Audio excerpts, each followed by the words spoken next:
નમસ્કાર દોસ્તો, નિર્માણ સ્પેશિયલમાં હું પંકજ સાધુ તમારું સ્વાગત કરું છું. મિત્રો, આખું વર્ષ આપણે સત્તાધારી પક્ષ, વિપક્ષ અને પ્રજા ત્રણેયની વાત લઈને આવતા રહ્યા.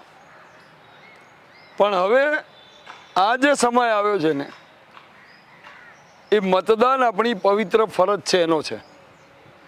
એટલું દુઃખ થાય છે જ્યારે સાંજે આંકડાઓ જોઈએ, 40% મતદાન, 23% મતદાન. આ લોકશાહીનો મતલબ શું? આના માટે જલિયાવાલા બાગમાં આપણા યુવાનો શહીદ થયા હતા, આના માટે અંગ્રેજોની લાકડીઓ ખાધી હતી, આના માટે આટલી બધી ચળવળ કરી હતી. 23% ને 40% મતદાન માટે શરમ આવી જોઈએ આપણને. 100% મતદાન સવારે 7 વાગ્યાથી લાઈનો લાગવી જોઈએ અને થવું જોઈએ. આ તો અમે કહીએ છીએ. રાજકીય નેતાઓ શું કહે, સાંભળો લો. એક રાજકીય વ્યક્તિ તરીકે જ્યારે અત્યારે આપણા દેશની અંદર લોકશાહીનું એક પર્વ મનાવવામાં આવી રહ્યું છે, તો ચોક્કસપણે જ્યારે આપણે મતદાન કરવાનો અવસર આપણા દરેક જે દેશના નાગરિકોનો હોય તો ચોક્કસપણે મતદાન કરવું જ જોઈએ. જે બી રાજકીય પક્ષો છે એમાંથી તમારી જે બી કોઈ પસંદગી હોય તો દરેક મતદારોએ પોતાના મતાધિકારનો ઉપયોગ કરી અને પોતાના પસંદગીના ઉમેદવારોને પોતાની પસંદગીની પાર્ટીઓને હંમેશા પસંદ કરવી જ જોઈએ. જે વ્યક્તિ પોતે મતદાન નથી કરતો અને પાછળથી જે દોષારોપણ કરે છે કે આ પાર્ટીએ આમ કર્યું, કે આ ઉમેદવારે આમ કર્યું, કે હમણે ભ્રષ્ટાચાર કર્યો, તો એવા દેશના નાગરિકોને એ બાબતે બોલવાનો કોઈ જ અધિકાર નથી, કારણ કે તેમણે ક્યારેય મતદાન કર્યું હોતું નથી. એટલે બહુ સ્પષ્ટપણે માનવું છે કે તમે જો પોતાનો મતદાનનો અધિકાર કરો તો દેશના વિકાસની અંદર તમે સહભાગી બનો છો અને દેશના સર્વાંગી વિકાસની અંદર તમે પોતાનું યોગદાન આપો છો. જો તમે મતદાન નથી કરતા તો એક દેશના નાગરિક તરીકે તમને દેશના કોઈ બી અધિકારોના વિશે બોલવાનો અથવા તો તેની સામે આંગળી જે ચીંધવાનો કોઈ બી જાતનો અધિકાર રહેતો નથી. એટલે ચોક્કસપણે અત્યારે બી જ્યારે આપણે આ લોકસભાનું જે ઇલેક્શન ગુજરાતની અંદર 7મી મે આવી રહ્યું છે, તો દરેક ગુજરાતના જે નાગરિકો જે છે, યુવાનો છે કે વૃદ્ધો છે અથવા તો જે લોકો જે છે, મહિલાઓ છે, દરેકને એક નમ્ર અપીલ છે, એક વિનંતી છે કે તમે તમારા પોતાનો મતાધિકારનો ઉપયોગ કરો, તો જેથી કરીને દેશને એક સશક્ત સરકાર મળશે અને તમારો પોતાના અભિપ્રાયથી આજે ત્રિશંકુ જે વિધાનસભા અથવા તો લોકસભાની પરિસ્થિતિ ઊભી થાય છે એ એના માટે જ થાય છે કે મતદાન ઓછું થાય છે. તો તમે જ્યારે પૂરતા પ્રમાણમાં બહાર આવશો અને મતદાન પોતાનો મતાધિકારનો ઉપયોગ કરશો તો ચોક્કસપણે એક સશક્ત સરકાર બનશે અને એ સરકાર જે છે તમારા પોતાના જે વિકાસના જે કાર્યો છે એને આગળ વધાવશે, મોંઘવારી ઓછી કરશે, બેરોજગારી ઓછી કરશે, તમારા શિક્ષણના જે પ્રશ્નો જે છે, ખેડૂતોના પ્રશ્નો છે, ગૃહિણીઓના જે પ્રશ્નો છે, આ બધા જ પ્રશ્નો જે છે, જો એક સરકાર જે છે એને પૂર્ણ બહુમત મળશે તો ચોક્કસપણે આ બધા તમારા જે પ્રશ્નો જે છે તેનું હલ આવશે, તેનો ઉકેલ આવશે અને ચોક્કસપણે એટલા માટે જ તમારે મતદાન કરવું જોઈએ. 100% મતદાન ચોક્કસપણે તમારે કરવું જ જોઈએ. 100% મતદાન એટલા માટે જરૂર કે મતથી આ રાષ્ટ્ર બને છે. બંધારણ સભાએ આપણને મતનો અધિકાર આપ્યો છે અને એક એક વ્યક્તિ આ દેશનો નાગરિક રાષ્ટ્ર નિર્માણનું કામ કરે છે. આપણો મતથી એક આપણો પ્રતિનિધિ ચૂંટાય છે, પ્રતિનિધિ સંસદમાં જાય છે, સંસદ એ બંધારણીય સભા છે. આપણો જે આપણને બંધારણ રૂપે આપણને હકો મળ્યા છે એનું રક્ષણ કરવાનું અને નિર્વાહ કરવાનું પણ કામ સંસદ નક્કી કરે છે. એટલે એક એક મત આ દેશની સંસદને બનાવે છે. માત્ર ત્યાં 543 ચૂંટાયેલા સભ્યો નથી, આખા દેશની જેટલી જનતા મતદારો છે એનું પ્રતિનિધિત્વ છે. હવે મતની તાકાત છે. આપણે આપણા સંસદ સભ્યને આપણી તાકાત અને આપણે બંધારણ એને આપી અને સંસદમાં મોકલ્યા છે. એટલે ત્યાં જઈ અને તે આપણી સરકાર ચલાવે છે, સરકાર રચે છે, એનો વડો નક્કી કરે છે. એ સંસદમાં આપણો વડાપ્રધાન હોય છે એ કોણ નક્કી કરે છે? આપણો એક એક મત નક્કી કરે છે. આપણા મતની અંદર આપણને એટલી તાકાત આપી છે અને રાષ્ટ્ર ચલાવવું એ બહુ મોટી વાત છે. દરેકના હકોનું જતન કરવું એ મોટી વાત છે. દરેકને સુખાકારી આપવી દરેક નાગરિકને એ બહુ મોટી વાત છે. અને આ બધું જ કામ કોણ કરે છે? પાયામાં આપનું મતદાન, આપનો એક મતદાન એ નક્કી કરે છે. બીજી વાત કરું કે 100% મતદાનની આપે વાત કરી ને, સંસદની અંદર તો 100% મતોથી ચૂંટાયેલો માણસ જવો જોઈએ, છતાં જનતા થોડી ઉપેક્ષિત છે અને એ પૂરું મતદાન નથી કરતી અને એના કારણે આપણે આપણી પૂરેપૂરી શક્તિ સંસદ સુધી પહોંચાડી શકતા નથી. અથવા જે કેટલાક લોકો મતદાનથી વંચિત રહી જાય છે અથવા તો આળસુ છે, નથી મતદાન કરતા, એ રાષ્ટ્રની સેવા નથી કરતા. મતદાન કરવું એ મોટામાં મોટી રાષ્ટ્ર સેવા છે, મોટામાં મોટું દાન છે અને એ દાન આપણે કરવાનું છે. એ કરીશું તો આ રાષ્ટ્ર બળવાન બનશે, આ દેશ બળવાન બનશે, આપણે નાગરિકો બળવાન બનશું. જ્યારે આપણે મત આપીએ છીએ ત્યારે આપણે હક પણ સાથે આપીએ છીએ અને આપણે એમની પાસેથી કામ લેવાની તાકાત આપીએ છીએ અને એમની લગામ પણ ખેંચી શકીએ છીએ. એ મતથી ખેંચી શકીએ. એક માણસ એક વખત ચૂંટાઈને જાય અને કદાચ પ્રજાની અપેક્ષા મુજબ અને બંધારણ મુજબ અને દેશની લોકશાહી પ્રમાણે કામ ન કરે તો બીજી વખતે આપણે એ જ મતની તાકાતથી એને આપણે ફરીથી નહીં જીતવા દઈએ અને સંસદમાં નહીં મોકલીએ, આપણે રાજ્યની સરકારમાં નહીં મોકલીએ. એટલે મતની તાકાત તો આ દેશને, આ રાષ્ટ્રને વિશ્વમાં મળી છે. દરેક જગ્યાએ મતદાન પ્રક્રિયાથી જ લોકશાહી હોય અથવા પ્રમુખ પદ્ધતિ હોય અથવા જે પણ પદ્ધતિ અમલમાં હોય, જે તે રાષ્ટ્રની અંદર હોય, પણ એનું એમ કહેવાય કે ઇમારત બને છે જે એ દેશ ચલાવવાની, એ તો માત્ર એક મતથી બને છે અને એના પ્રતિનિધિઓ ત્યાં એકઠા થાય છે અને ત્યાં રાષ્ટ્ર ચલાવે છે. એ રાષ્ટ્રહિતની વાત છે. આપે સૌએ 100% પોતાનો મતનો ઉપયોગ કરવો, એવા ઉમેદવારોને મતદાન કરવું કે જે રાષ્ટ્ર સેવા કરે અને આપણા મતની તાકાતથી જ આપણા દેશને, આપણા બંધારણને રક્ષણ કરી શકીશું. 7 તારીખે આપણા ગુજરાતમાં મતદાન થશે. જો બીજા રાજ્યોની વાત કરીએ તો આપણે હવે બતાવવાનો સમય છે કે આ ગુજરાત છે, ભણેલા ગણેલા સાક્ષરોનું આ રાજ્ય છે.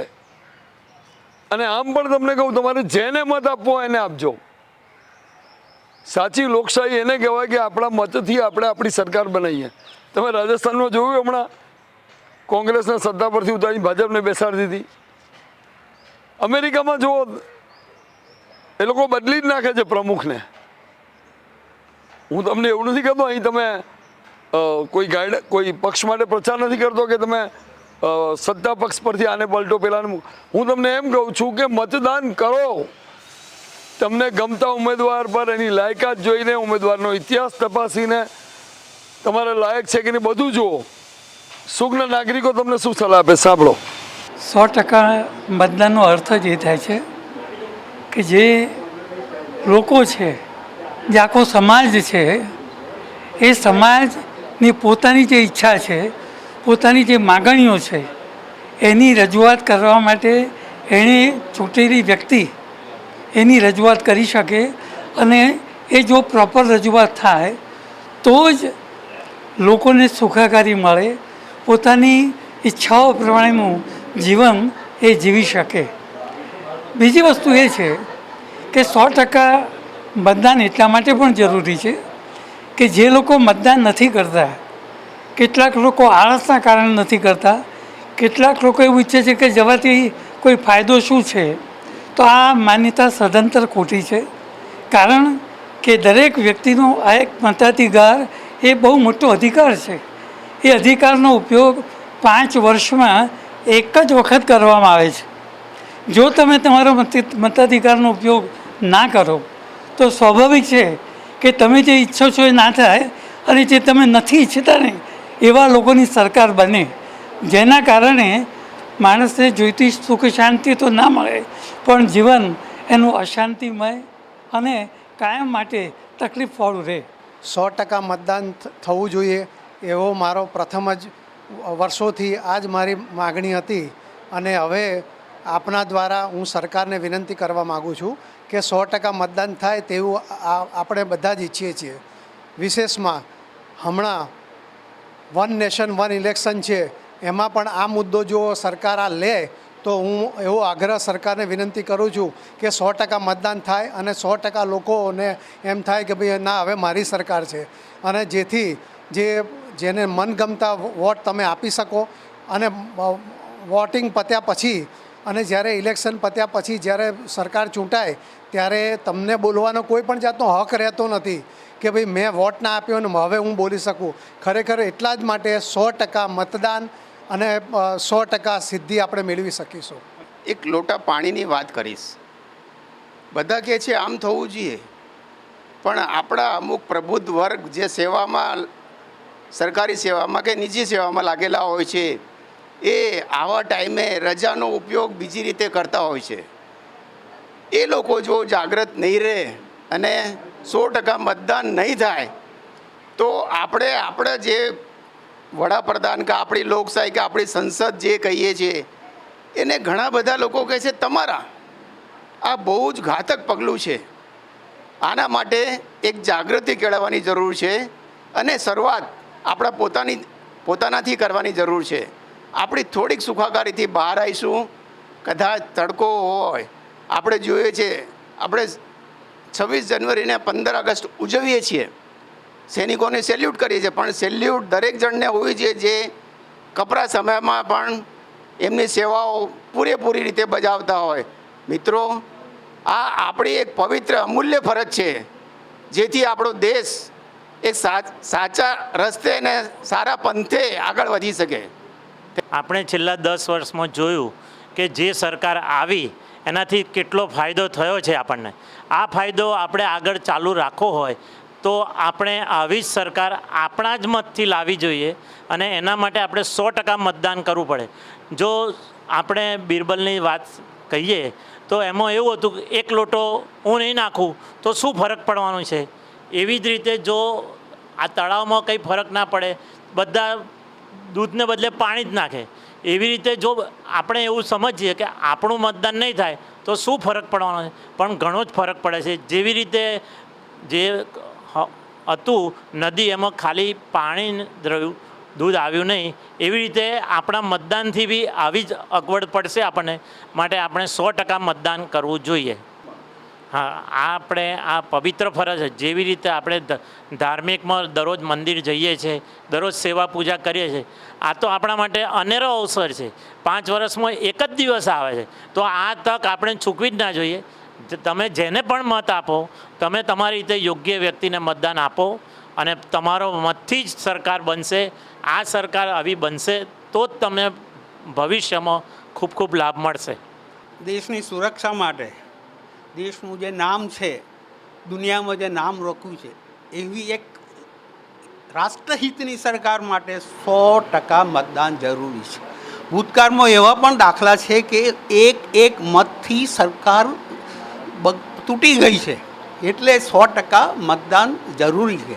ઘણીવાર આત્મવિશ્વાસમાં બી આપણે 100% મતદાન માટે નથી જતા, આળસી જઈએ છીએ, ગરમી વધારે છે કે ભૂતકાળમાં બી આવું બનેલું જ. એટલે બને ત્યાં સુધી સવારમાં વહેલા જઈને પ્રથમ મતદાન, પછી જલપાન, એમ કરીને મતદાન જરૂરી છે. 100% દેશની સુરક્ષા, દેશની તરક્કી માટે, દુનિયામાં દેશનું જે નામ અત્યારે રોશન થયું છે એવી સક્ષમ સરકાર જે આપણા રાષ્ટ્રને વધુને વધુ વિકાસ પામે એવી સરકાર માટે 100% મતદાન જરૂરી છે. જેમ આપણો મતદાનનો અધિકાર છે કે એક મતદાન આપણા સમયને બદલી શકે છે. આપણો નિર્ણય આપણે જાતે લઈ શકીએ છીએ અને આપણો એ અચૂક એક મતથી ઘણા ફાયદા થઈ શકે છે. હા, 100 મતદાન આપણી એક મત ખૂબ અગત્યનો મત હોવાથી આપણી ફરજને નિભાવવી ખૂબ જરૂરી છે.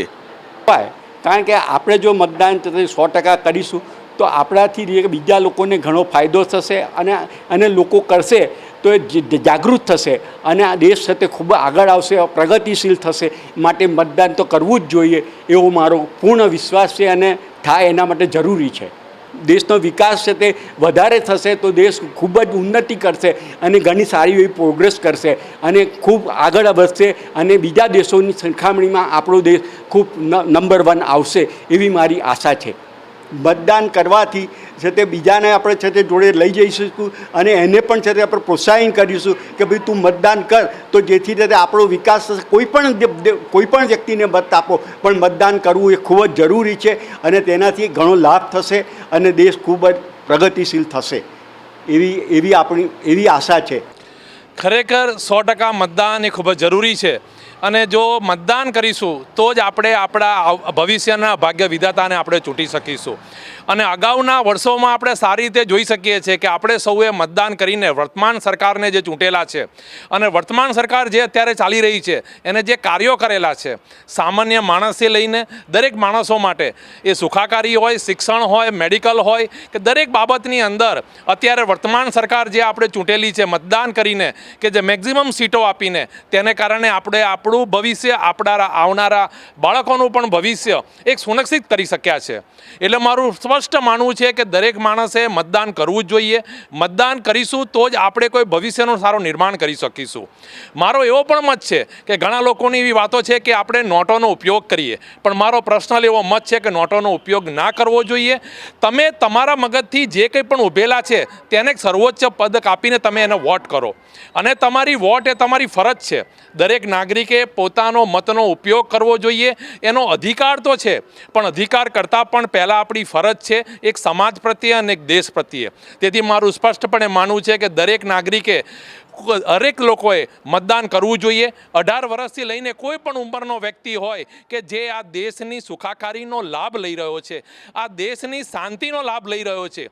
મારા સમાજના નાગરિકોને એ પણ કહેવું છે કે માત્ર મત આપવાથી આપણે એમ વિચારીએ છીએ કે મને આ સુખાકારી મળે છે, મને આ રોડ રસ્તા સારા મળે છે, એ અગત્યનું નથી. વર્તમાન સરકારની અંદર જે આપણે બહુમતીથી સરકાર ચૂંટી છે તેને કારણે આપણે શાંતિથી જીવી શક્યા છે.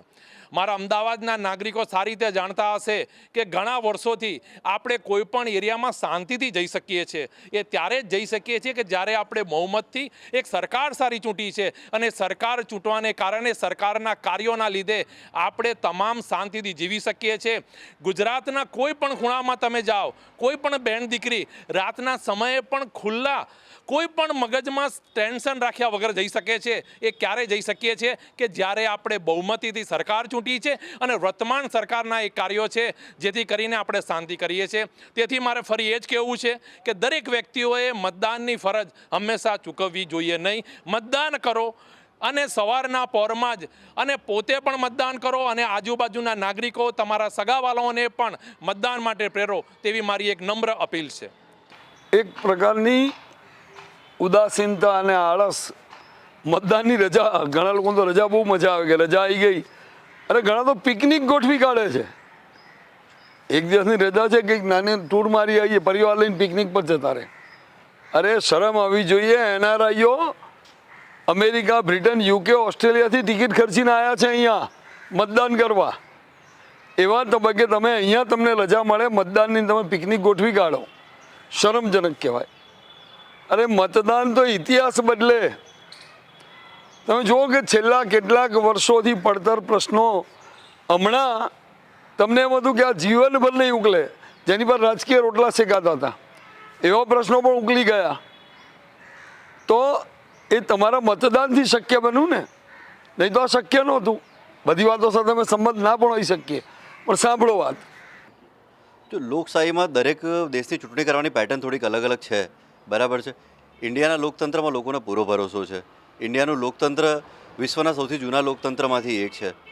હા, હવે આપણે લોકતંત્રની વાત પરથી જે ચૂંટણીના મુદ્દા છે, હું તમને કહી દઉં કે ઇન્ડિયામાં ડેમોક્રેસી, જે આ લોકો એમ કહે છે લોકતંત્ર ખતમ કરી નાખશે, ભાજપ આવશે તો સંવિધાન બદલી નાખશે. સંવિધાન ભારતનું એટલું જટિલ છે કે એને કોઈ બદલી શકે એમ નથી. લોકતંત્ર દેશનું કોઈ પૂરું કરી શકે નહીં. 140 કરોડ વસ્તીનો દેશ છે, એની અંદર તમે અડધું એશિયા કે આખું એશિયા ગણી લો ને, એટલી વસ્તી ખાલી ભારતની છે. કોઈ એક વ્યક્તિનું રાજ નથી, રાજાશાહી નથી કે ચાઇના નથી આ ઇન્ડિયામાં, બરાબર છે, કે લોકતંત્ર બદલી નાખશે. કોઈ હિટલરશાહી નથી ચાલતી. દેશને સંવિધાન પર પૂરો ભરોસો છે, લોકતંત્ર પર પૂરો ભરોસો છે. માનનીય નરેન્દ્રભાઈના જે કરેલા કામો છે હું એની પર આવું છું. માનનીય નરેન્દ્રભાઈના દેશમાં 2 ટર્મ નીકળી ગયા છે. 2 ટર્મમાં માનનીય નરેન્દ્રભાઈએ ટ્રિપલ તલાક જેવા મુદ્દા છે, 370 જેવા મુદ્દા છે, રામ મંદિરના મુદ્દા છે, આ જે વર્ષોથી ચાલ્યા આવતા હતા એમને નિર્વિવાદિત સોલ્વ કરાયા છે. હવે ટ્રિપલ તલાક પર હું થોડી નજર નાખું. ટ્રિપલ તલાક એક એવો મુદ્દો હતો કે ઘણા લોકોને એવું લાગે કે આપણાને શું લેવા દેવા, પણ જે મુસ્લિમ બહેનો પર, અમુક મુસ્લિમ બહેનો પર જે અત્યાચાર થયા હશે, જેને ભોગવ્યા છે, એ જાણે છે કે ટ્રિપલ તલાક શું વસ્તુ છે, એને એ કયા ફેસમાંથી ગુજરવું પડે છે. એ લોકો માટે ખાલી એવું હોય છે કે 3 વાર તલાક તલાક તલાક કહી દીધું ને એ બેન ક્યાંની, બરાબર છે. એ ટ્રિપલ તલાકનો કાયદો હટાવડાયો છે, એનાથી મુસ્લિમ બહેનોને ખૂબ રાહત અનુભવે છે અને એના કારણે મુસ્લિમ બહેનો બીજેપીને વોટ બી આપે છે. કાશ્મીરનો મુદ્દો છે, 370 પર આપણે આવીએ. લોકો એમ કે 370થી આપણે શું લેવા દેવા. તમારી સોસાયટીમાં એક ઘર હોય અને જે બહુ ત્રાસ આપતું હોય અને એ ઘરના લીધે તમને આખી સોસાયટીને હેરાનગતિ ભોગવવી પડે છે. એવી રીતે 370ની અંદર એવું હતું કે તમે ત્યાં જઈ ના શકો, રહી ના શકો. આ બધી નાની મોટી પ્રોબ્લેમ્સ આપણાને લાગે છે, પણ એ નાની મોટી નથી. કાશ્મીર આપણો અભિન્ન અંગ છે. એક સમયના એક પ્રધાનમંત્રીએ એવું કીધું હતું કે બંજર ભૂમિનો ટુકડો છે અને પીઓકે જતું રહ્યું. આજે દેશમાં એ પરિસ્થિતિ નહીં. ભારતને એક એવા મજબૂત વડાપ્રધાન મળ્યા છે કે જે આજે વિશ્વ ફલક પર જ્યાં જઈને ઊભા રહે છે ત્યાં બીજા દેશો, અમેરિકા જેવી મહાશક્તિઓ, ચાઇના જેવી મહાશક્તિઓ આપણી પાછળ ફરે છે. આપણે G20 દેશમાં લઈને આવ્યા, બરાબર. આપણા માટે બહુ મોટી ઉપલબ્ધિ છે. કોંગ્રેસવાળા તો કહેવા માટે કહેતા રહેશે કે ભાઈ શું કર્યું છે, શું કર્યું છે. આજે વિશ્વના દેશ, કોઈ બી દેશની અંદર તમે ફસાઈ જાઓ, ચાહે સિરિયા હોય, ઈરાન હોય, અમેરિકા હોય કે પછી યુક્રેન હોય, તમને ત્યાંથી કાઢવા માટે ભારત સરકાર 24 કલાકની અંદર બધા પ્રયત્નો કરી શકે છે. એની પહેલાં બી આવા મુદ્દાઓ બન્યા છે ત્યારે કોંગ્રેસની ગવર્મેન્ટ હતી. કોંગ્રેસની ગવર્મેન્ટ ક્યાંય નથી દેખાતી. આજ હાલમાં યુક્રેનની અંદર પાકિસ્તાનના છોકરાઓ એ ભારતનો ઝંડો બચાવીને ત્યાંથી બતાવીને સેફ નીકળ્યા છે. તે આ પરિસ્થિતિમાં તમે સમજો ભારતની પર ગર્વ લેવાવાળી બાબત છે. માન્ય નરેન્દ્રભાઈનું જે શાસન છે એમાં ગર્વ લેવાવાળી બાબત છે. આપણે કાંઈ શરમ અનુભવવાની બાબત નથી. હું એમની યોજનાઓ પર આવું છું. બહેનો માટે જે એમણે કામ કર્યા છે, ખાસ કરીને પહેલાં હું એ કહીશ કે ઉજ્જવલા યોજના. આપણે ગામડાઓમાં જોયું હશે, શહેરની અંદર તો આપણને સારી સુવિધાઓ મળે છે કે ગેસ ચાલુ કર્યો અને રાંધી લીધું, પણ ગામડાઓની પરિસ્થિતિ એના કરતાં બહુ વિપરીત હોય છે. ગામડાઓમાં બહેનોનો ચૂલા ફોંકવા પડે છે. ગેસના બાટલાઓની વ્યવસ્થા એટલી નથી મળતી 2014 પહેલાં. અત્યારે ઉજ્જવલા યોજનાની અંદર 10.57 કરોડથી વધારે મહિલાઓને ગેસના કનેક્શન નિઃશુલ્ક આપવામાં આવ્યા છે. 25 કરોડથી વધારે લોકોને રાશન આપવામાં આવ્યું છે. ઉજાલા યોજનાની જલ્દી કોઈ ડિસ્કશન નથી કરતું. ઉજાલા યોજનાની અંદર લાખો પરિવાર એવા છે કે જેના ઘરમાં લાઇટ મળી જાય. હું પોતે યુપીથી બિલોંગ કરું છું. અમારા યુપીમાં હું જ્યાં રહું છું એ યાદવની સરકાર તો બહુ ફેમસ હતી. હું પોતે બી યાદવ છું. અને બહેનોની ખાસ ફરજ છે કે પોતે જાય, પોતાના પુખ્ત વયના બાળકોને પ્રેરણા આપે, પતિને ધક્કો મારે, પોતાના સાસુને પણ લઈ જાય. અને હવે તો સરસ સગવડ થઈ ગઈ છે, જો ના જઈ શકતા હોય તો એના માટે ઘરે આવીને મતપેટી લઈને મત લઈ જાય. તો કેમ મતદાન ના કરવું? અવશ્ય મતદાન કરવું જોઈએ તમારે. અને બહેનોની ફરજ છે. બહેનો શું કહે છે? 100% મતદાન કરવું જ જોઈએ અને કરાવવું જોઈએ. ગૃહિણીઓ અત્યારે જે ઘરમાં બેસી રહે છે અને મતદાન કરશે તો આપણો દેશ ઘણો બધો આગળ આવશે. નારી શક્તિ જિંદાબાદ છે. નારી સશક્તિકરણ બહુ જરૂરી છે. અત્યારે એક થવા માટે સંગઠન કરવું બહુ જરૂરી છે. અને એમાં સિનિયરોનો સાથ સહકાર પણ આપણને પૂરો ગૃહિણીને મળી રહે છે કે તમે આગળ વધો, અમે તમારી જોડે જ છીએ. એમ કે જેમ કે 370ની કલમ મોદી સરકાર આવ્યા જ્યારે બીજેપી આવી ગવર્મેન્ટ આપણી, અને 370ની કલમ હટાવી, રામ મંદિર ઊભું કર્યું. કેટલાય વર્ષોથી એનો કકળાટ ચાલતો હતો આપણે અયોધ્યાનો, એનું સમર્પણ કરી કાઢ્યું અને એનું ઉદ્ઘાટન રામ મંદિરનું કર્યું. બિરાજમાન રામલલ્લાના કર્યા મંદિરમાં. ઘણી બધી પછી ઘરે ઘરે શૌચાલયો બંધાયા. નારીને જે શરમજનક વસ્તુઓ હતી જવા શૌચાલય માટે, એ શૌચાલય ઘરે ઘરે બનાવ્યા. નળનો ઉપયોગ કરે કે કિલોમીટરો, ઘણા બધા કિલોમીટરો સુધી એમને જવું પડતું હતું પાણીના દેગડા લઈ લઈને. એ બધામાં ઘણો બધો સાથ સહકાર આપ્યો અત્યારની જે સરકાર છે એમણે. અને રોડ પણ એટલા ખાડા ટેકરાવાળા હતા, એ ઘણા બધા રોડો હાઈવેના એકદમ સરસ કહે છે કે પેટનું પાણી પણ આપણું હલે નહીં અને આપણે મુસાફરી કરી શકીએ.